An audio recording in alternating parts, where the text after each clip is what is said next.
The Blue Jackets are doing pretty well at the minute, but the Monsters are doing even better. So we're going to check in with those guys for a special Monsters Monday edition of Locked on Blue Jackets.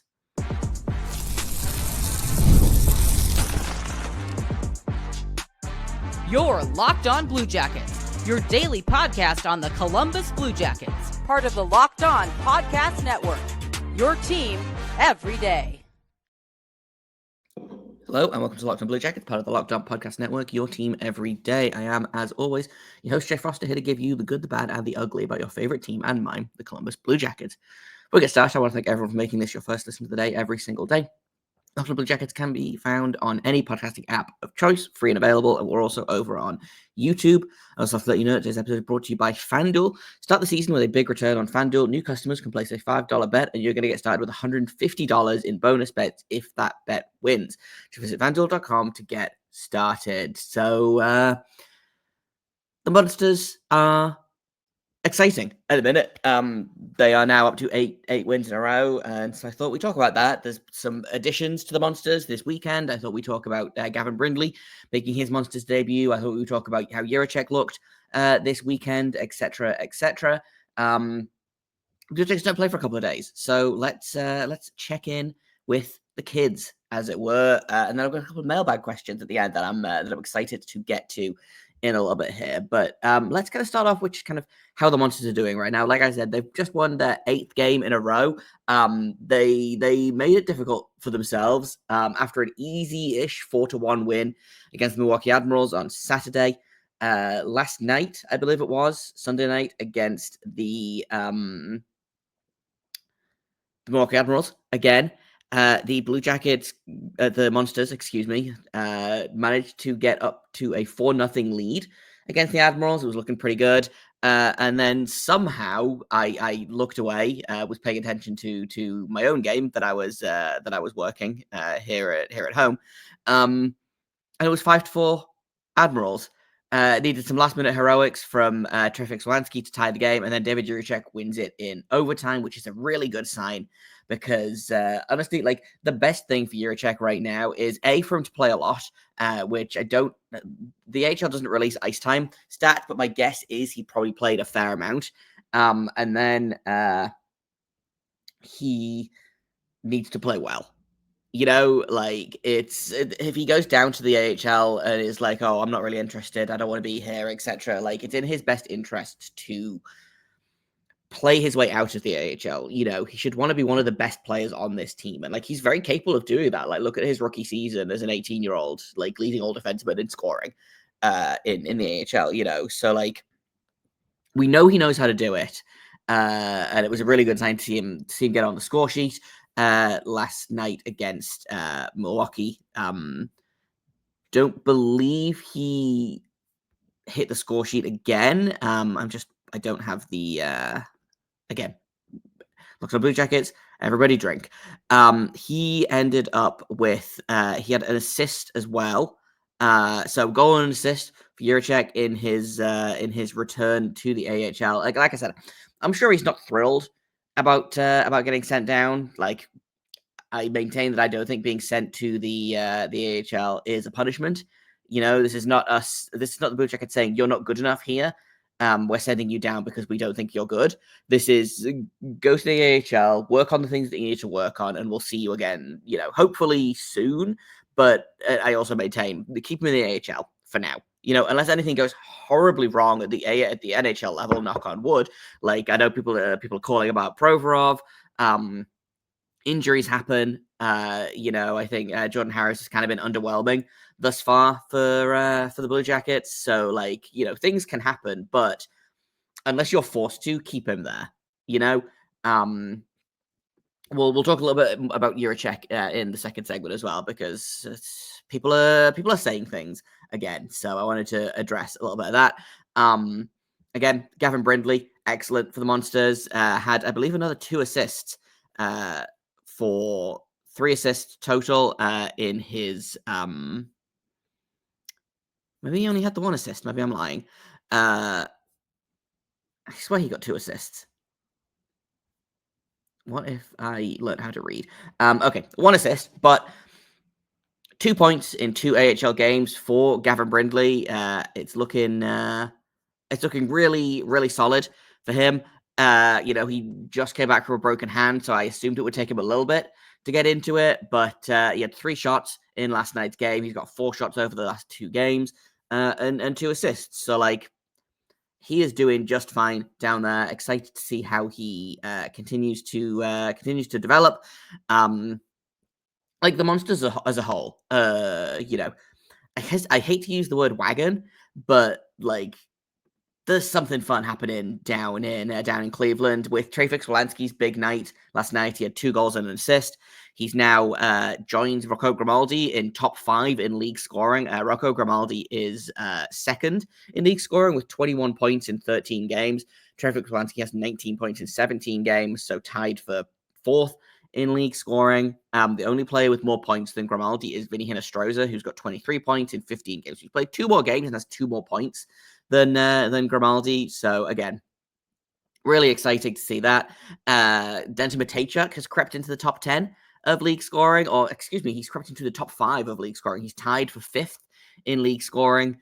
Is leading all defensemen, is second among rookies by a single point. The only rookie with more points than him is Colin Graff out in San Jose, who has 19 points in 16 games. Matejchuk has 18 in 17. So you love to see it. Again, just going down the list. Luca Del Belbelou's point a game, 17 points in 17 games. Owen Sillinger, who just hit his 100th AHL point, which felt insane to me because I was convinced that he'd only played 2 seasons with the Monsters, but I guess he's at 100 points already, which is fun. Again, 17 points in 17 games, so that's 5 Monsters are top 20 in league scoring. 5 Monsters are top. Actually, again, small sample size. There's a lot of guys tied here, so this has Owen Sillinger at 15th in league scoring, but technically he's I think 6th in league scoring if you count all of the guys that are tied there. So of the 16 guys that are in the top 6 in league scoring right now, 5 of those are Blue Jacket. 5 of those are Monsters. So again, really, really great. Goaltending is also shaping up to be okay. Jet Greaves has not been as dominant as he was last season. His save percentage it leaves a little to be desired. I suspect last night's game was not the best for stats, but he's sitting on AHL. The AHL broke. The AHL website broke. Won't tell me about what goalies are happening, which that's fine. My point is, the Monsters are doing just fine. Here we go. Goalies. Monsters goalies. Jet Greaves has a 909 save percentage right now, which is absolutely fine. He's 6-3-1 on the season, which is not leading goalies, but it is tied for 4th in the league. Hunter Shepard and Devin Cooley, who has been excellent for the Wranglers so far, both have 10. 3 guys have 7, and then Jet Greaves is tied with a handful of guys that have 6 wins. So again, super not worried about Jet Greaves. Everything is clicking for this team, and I know a lot of people were worried, myself included, about losing. They lost a lot of veterans last year, Carson Meyer left, Brendan Gaunce left, Josh Dunn left. Eric Robinson, I'm counting as a Monsters veteran because that's where he fit. He played a bunch of the season there after going through waivers. Left. Nick Blankenberg, not a veteran, but one of those guys that when he was healthy played a ton, was good for the team. Left. Had at least 1 assist in last night's game with Milwaukee, actually. So good for him. But it seems like they've bet on winners. They've added the pieces that they need to. So, for example, Rocco Grimaldi, big ad. Dante Fabbro, huge ad. But also, the guys that were already there: Travis Wolanski, Luca Del Belbelou's, Owen Sillinger, Roman Ashan, Stanislav Svozil. These guys are continuing to succeed and continuing to take steps forward and continuing to produce, which is really great to see. Like I said, there was a worry that they were going to take a step backwards this year, that some guys were going to regress, that losing, the veteran pieces that they lost would have been detrimental to this team. And losing Jake Christensen as well, who is still with the organization but is not with the team. Like, he seems like he's made the NHL full time, which is great. You love to see it. But like, the top 5 scorers last season, 3 of them aren't there anymore. Of the top 5, there's only Fix-Wolansky and Sullinger that are still there. Brendan Gaunt's gone, Carson Meyer gone, Christensen up with the big club. Like, that's your top 5 scorers for the Monsters last year. So to have them be even better last year than they were. Sorry, to have them be even better this year than they were last year is a really, really, really promising sign. And again, 8 wins in a row. You love to see it. They're playing Rochester next, which should be interesting. In terms of the standings, Laval is still hanging on in there with the top seed in the North Division. They are 2 points ahead of the Monsters with the same number of games played. They're 13-3-1. The Monsters are 12-4-0-1. So 12 wins, 4 losses, and a shootout loss. Laval has 13 wins, 3 losses, and overtime loss. So they basically won one more game of their 17 than the Monsters.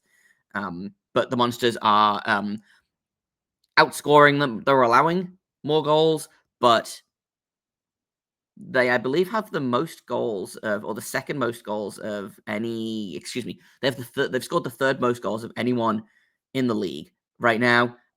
Like, they're on the longest win streak by a big amount. No one else. The Coachella is on a 7-game point streak, but that's 6 wins and a shootout loss. So, it's fun. We're having fun here. It's looking really, really promising for the Monsters. Special teams continues to be good, actually, which is unprecedented for a Cleveland or a Columbus franchise team. They're 5th on the power play in the entire league. The penalty kill is having an adventure right now, but like, I would take a good power play over a good penalty kill, frankly. So everything is coming up. Monsters is the short version of that. I want to talk a little bit more about one monster in particular, and that's David Jiricek. Because people just keep on tweeting things, and so I wanted to kind of address a couple of those things, and also maybe just be frustrated a little bit. So that's going to come up in just a second here on Locked On Blue Jackets.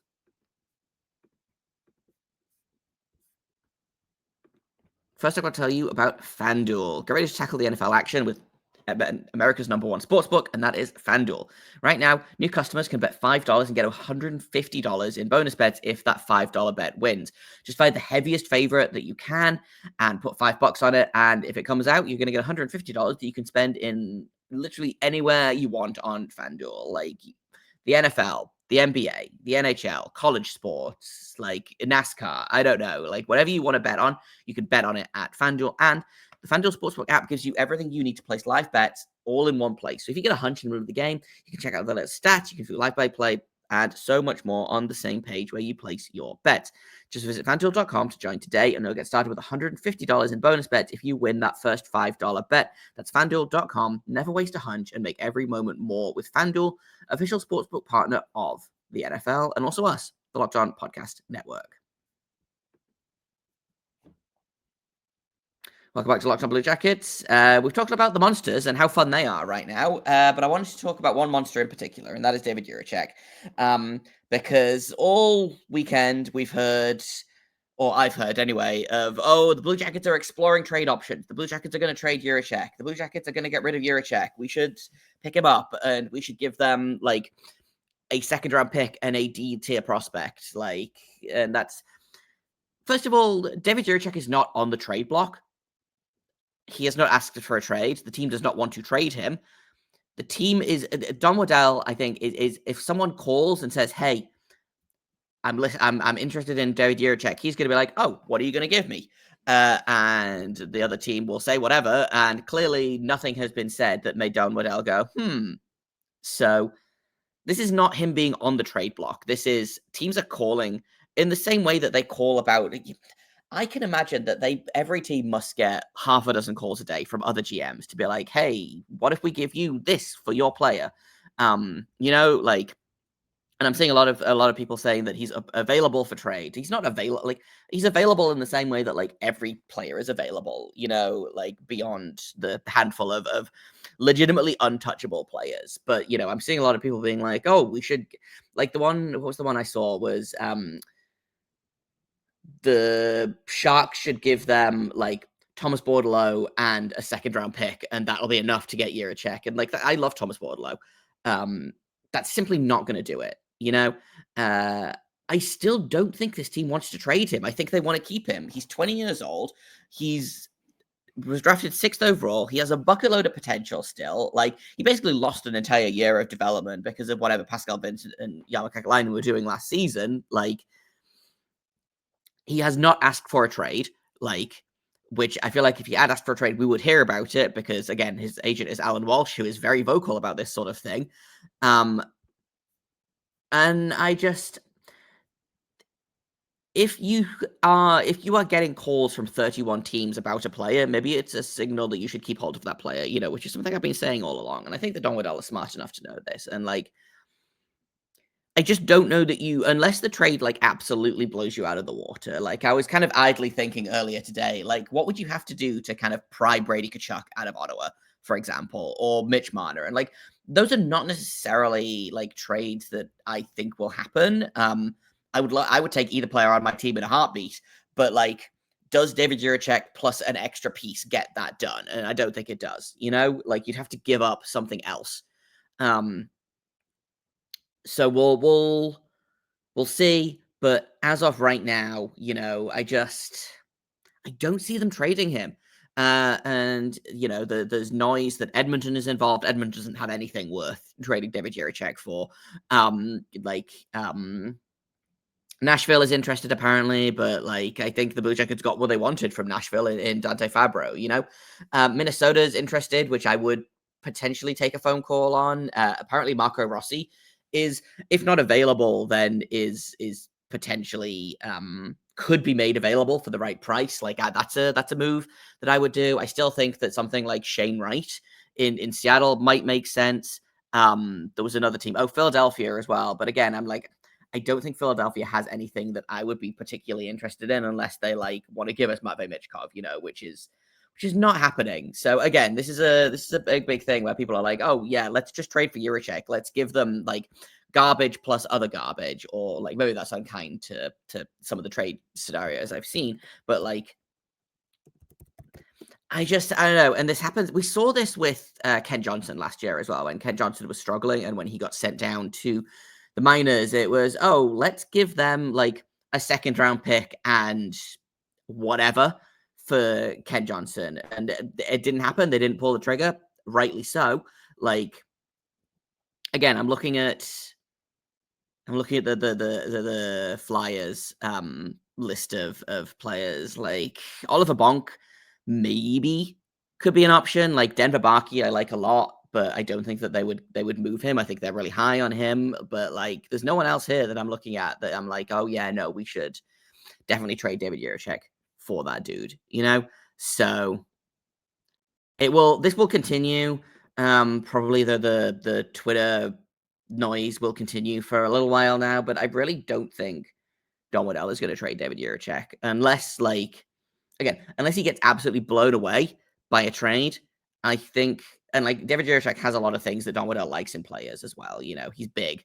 He doesn't skate super great, which Don Waddell likes when players can skate well, but like, honestly, like, it's probably in the Blue Jackets' best interest to like pay a specific, like, pay a bunch of money for someone to come and specifically work on David Jiricek with his skating. Because I feel like if you fix the skating, and it's not broken, it just needs some work, and he's never going to be like the most fleet-footed guy in the league. But like, if you work on his skating, I feel like you solve a lot of the problems with Jiricek, because it's for me anyway. A lot of the problems has been foot speed, and kind of unideal situations he's been put in. So, like, work on his skating, get his foot speed up, and I think you'll see a marked improvement. But my guess is that Don Waddell is going to let him cook in the AHL for at least a couple of weeks, and then kind of maybe revisit conversations about, like, are we seeing progress? Are we seeing, the rumor is that he's got kind of an attitude problem, which I don't necessarily buy. But there's a lot of moving pieces here, and Don Waddell is not a for better or worse, Don Waddell is not the fastest mover in the world. But I think that especially if they are going to be moving on from Provorov, which it sounds like they probably will be, they're just waiting for the price to be right on that. I don't know that Jiricek is going to step back into the lineup as soon as Provorov is gone, but if they're planning on freeing up some defensive space by moving Provorov, like, I don't think that they're in a hurry to move on from Jiricek just yet. In 2 weeks' time, we might be having a different conversation about this, but as of right now, like, he's had 2 games back in the AHL, guys. Like, calm down. It's fine. Chill. Gonna take another quick break, and then I'm gonna finish off. I got a couple of mailbag questions that I want to talk about. One is about Dante Fabbro, and the other one is kind of like a what if situation. So we'll talk about those in just a second here on Locked On Blue Jackets. First, I want to tell you about Prize Picks. What is Prize Picks? Well, it is the best place to get real money sports action. With over 10 million members and billions of dollars in awarded winnings, Prize Picks has made daily fantasy sports accessible to everyone. All you got to do is pick more or less than at least 2 players for a shot to win up to 100 times your cash, so you can run your game all season long on Prize Picks. They've invented the flex play, which is really cool. That means that you can still cash out even if your lineup isn't perfect. You can double your money even if one of your picks doesn't hit. And it puts the Prize Picks puts their members first, so all withdrawals are fast, safe, and secure. When my picks hit, I get my money in as quick as 15 minutes, and they now offer Venmo for quick and easy deposits and withdrawals into your account this sports season, so you can make even quicker hot takes, which you love to see. Sign up today and get $50 instantly when you play $5. You don't even need to win to receive that $50 bonus. It's guaranteed. And they've got weekly promotions that can lead to big payouts like Taco Tuesday, which is where every Tuesday, PrizePick discounts select player projections up to 25%, so you get even more value for your lineups. Download the app today and use code LOCKEDONNHL to get $50 instantly after you play your first $5 lineup. Once again, that is code LOCKEDONNHL to get $50 instantly after you play your first $5 lineup. Prize Picks. Run your game. Welcome back to Locked On Blue Jackets. We're doing kind of a grab bag of episode things today. We talked a little bit about monsters. We talked a little bit about a potential Jiricek trade. And I thought I would finish off with, we got a couple of mailbag questions in. So first one is from @PeterManPeter on Twitter. Final answer, do the Blue Jackets make the playoffs? Yes. I think they probably get taken out in the first round, but my gut reaction is yes. I think that 5 Metropolitan teams are going to make it, and I think it's going to come down to the Blue Jackets and the Islanders, and I think the Blue Jackets can beat the Islanders in that race. So, final answer. Again, I reserve the right to change my mind as of whenever, but as of right now, yes, Blue Jackets make the playoffs. Second question is from @Liberty4A, also on Twitter. Is Dante Fabbro for real? It looks like it, but I've been hurt before. Do you think he's our Erik Chernak or Brandon Carlo type defenseman? Dude makes very predictable plays in the D zone. I have been really impressed with Dante Fabbro so far. He is a guy that I think you hear about it all the time, about guys that aren't filling their potential and they just need to go somewhere else and they get a fresh, look at things and suddenly everything is going great. And you're like, oh, where was this player in Nashville? And it happens so rarely. I feel like players get change of scenery trades and just kind of continue to be the player that they are. And so I don't know whether it's that Fabbro fits into what the systems that the Blue Jackets are running are. I don't know whether it's just that he kind of got shafted in Nashville because Luke Shen is so popular in the room with the veterans, which is a wild reason to make lineup decisions, but it is what it is.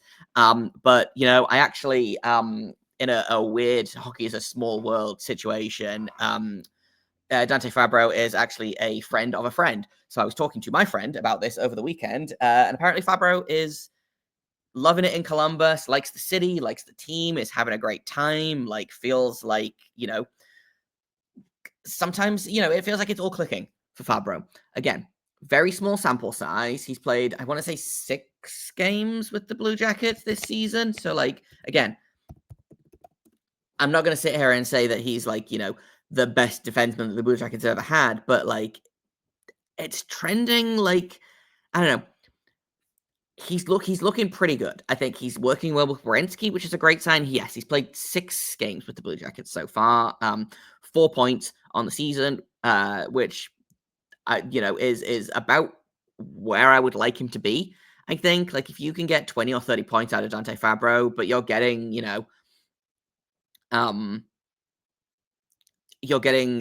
what's the word I want? You're getting defensiveness out of him as well, because that's what he is he's a two-way defenseman, and I think he has that high offensive upside. But I think playing him with Werenski has been really fun to watch, actually, because it means that he does lean into a little bit more of that defensive play. He's still stepping up. He's still, playing that 200-foot game that coaches love to get from their defensemen. But with Werenski doing his best Rover impression again, which we haven't seen in a minute, I think it's giving Dante Fabbro a little bit more stability, and it's allowing him to just kind of not take as many risks and not have to kind of push as hard as he was doing to kind of try and stay in the lineup in Nashville. So like, I love to hear that he's having fun. That was a really fun conversation to have at the rink this weekend, and he's show it again. Early returns very promising for Dante Fabbro. I don't know if he has a long-term place in Columbus, but I really do think the worst case scenario is that they flip him at the deadline and get something fun for him. Expiring contract. They can even retain if they want to. So I feel pretty good about this Fabbro waiver pickup. I'm having a lot of fun with it, and we'll see where it goes from there. Great goal against Carolina on when was it, Saturday night. Would love to see more of that. So that's how I feel about Dante Fabbro. I am cautiously giving him 2 thumbs up as of right now. And then I've got one last question, which is probably going to be pretty quick to answer. At Big Time Tommy 69, which is a great Twitter handle. How different do you think the team would be performing if the injured players were out on the ice? That's a tough one, because I think Erik Gudbranson being out of the lineup has, again, opened the way for players like Dante Fabbro to make it onto the team.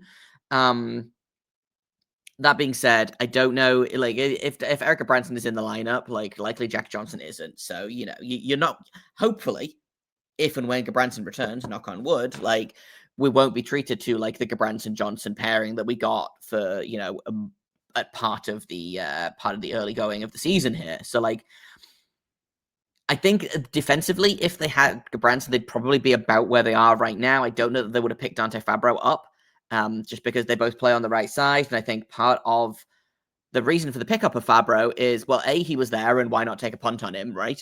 But also, the Blue Jackets got real thin on the right-hand side, especially they wanted to move Provorov back over to the left. And once you move Provorov back over to the left, like, your right D then were Damon Severson and David Jiricek. And that was kind of it for healthy defensemen.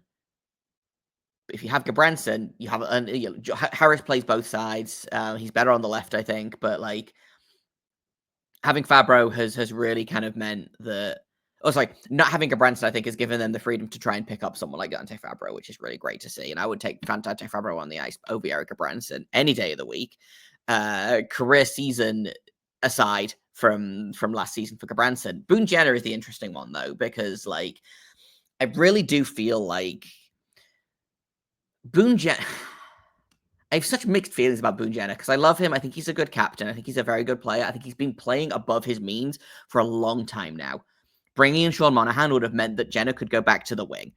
However, Boone Jenner had basically been stuck to Monahan's wing. He'd been playing that Gaudreau position. And I think if he'd been in the lineup, we wouldn't have seen Chinakhov get up there and start to really find himself. We wouldn't have seen Voronkov go up there and start to really find himself. Like, I think in a perfect world, Boone Jenner is a great third line player for this team. Probably when he comes back again, which I think they're kind of looking at maybe the outdoor game as a return point for Jenner and potentially Gudbranson as well. Do you put him in that second line with Fantilli to try and get Fantilli going? Like, I think Jenner, Fantilli, Johnson could be interesting, because they need someone to do what James Van Riemsdyk is kind of trying to do, but doesn't quite have the legs anymore, is someone to go hard to the net. Once Van Riemsdyk gets there, he's fine. But I feel like we're seeing a lot of Fantilli's passes and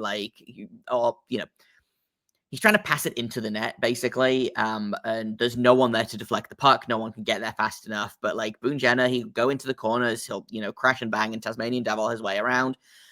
He'll hopefully come up with the puck, and then you can just kind of let Ken Johnson do what Ken Johnson's going to do and do insane things. And then hopefully get the puck to Fantilli. Fantilli will make that final pass. Like, that to me feels like maybe an ideal situation. And that's the thing for me is I think that missing Boone Jenner has really, really hurt the depth for this team at wing because, obviously trading Laine, losing Gaudreau, and then losing Jenner as well. There's 3 top 6 forwards or 3 top 6 wing options that, you could have put any of those guys with Fantilli this year or, any of those guys with Monahan this year, So, Boone Jenner it's a tough one because I do think this team misses him on the ice and off the ice. It looks like he's spending a lot of time around the team, which is always good to see. But I do also think that Dean Everson loves to over-rely on a veteran, and I do think that maybe if he had Jenner, then he would probably be playing him to the detriment of, like, we're seeing Ken Johnson on the penalty kill. We're seeing Adam Fantilli on the penalty kill. We're seeing Chidakov get, significant power play time. And I think that Jenner would probably take a lot of that ice time away from the kids if he was healthy and playing. So, like, it's a real kind of, not double-edged sword necessarily, but, like, yes, I do think they miss Jenner. But I don't know that when he returns, like, if he hadn't been injured, I don't know that they would have ever utilized him in the right way that would have allowed, the young players to really kind of get to where they are right now. So I think this team is probably about the same as it is now if you add Gudbranson back in. If you add Jenner back in, again, I think this team is probably slightly better, but potentially at the detriment to a couple of the younger players' personal seasons. So do with that thought what you will. That's all I've got for today. Tomorrow we'll be back with another episode. The Blue Jackets don't play for a couple of days. So I think what I'll do tomorrow is we'll take a look at the Blue Jackets are at the kind of the quarter-ish point of the season right now. I'm going to go back and listen to a bunch of like preseason preview stuff that I did. And we'll see kind of where the Blue Jackets are now based on where I thought they'd be just before the season started. So we'll talk about that tomorrow. Thank you for listening, for making it your first listen of the day every single day. Locked on Blue Jackets is free and available on all podcast platforms, on YouTube and on SiriusXM. Thank you once again for listening. And until tomorrow, make sure you stay locked on.